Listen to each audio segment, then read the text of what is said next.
Kumbe Starring amefanya training.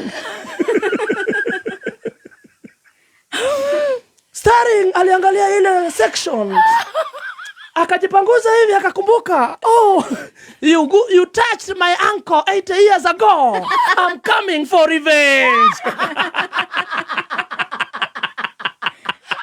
Mau.